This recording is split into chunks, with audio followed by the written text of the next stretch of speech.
اللہ کے رسول صلی اللہ علیہ وسلم نے فرمایا، حدیث قدسی ہے کہ اللہ تعالیٰ فرماتا ہے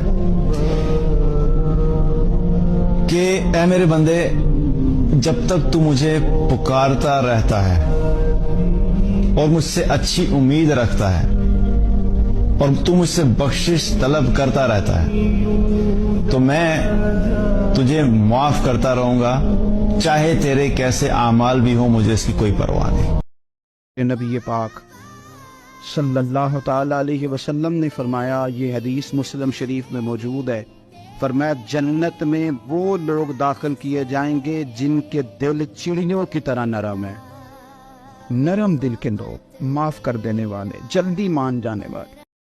حضرت عمر فاروق رضی اللہ تعالیٰ عنہ فرماتے ہیں، کسی نے حضور صلی اللہ علیہ وسلم سے پوچھا کہ رب آسمانوں میں کہ زمینوں میں؟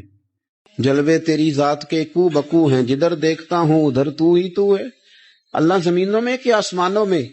تو حضور فرمانے لگے، رب تو بندہ مومن کے دل میں رہتا ہے، اللہ تو مومن کے دل میں ہے۔ مومن کے دل کتنا بڑا ہے، وہ دل جس میں رب ہے، رب کی یاد ہے، رب کی محبت ہے۔ اس لیے حضرت عمر فرمایا کرتے تھے، میں نے دل کی آنکھوں سے اپنے مالک کی زیارت کی۔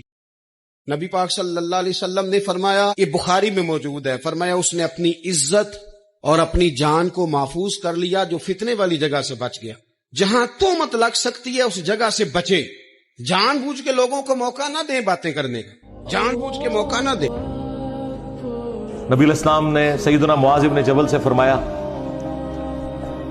سنن نسائی کے اندر حدیث موجود ہے، ابو داؤد میں، ترمذی میں، اے معاذ، میں تم سے محبت کرتا ہوں اور میں تمہیں نصیحت کرتا ہوں کہ ہر فرض نماز کے بعد اس دعا کو نہ چھوڑنا، اللہم اعنی علی ذکرک و شکرک و حسن عبادتک۔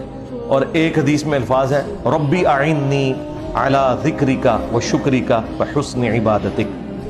اے اللہ، میں تیری مدد مانگتا ہوں اس بات پر کہ میں تیرا ذکر کروں، تیرا شکر ادا کروں اور اچھے طریقے سے تیری عبادت کر سکوں۔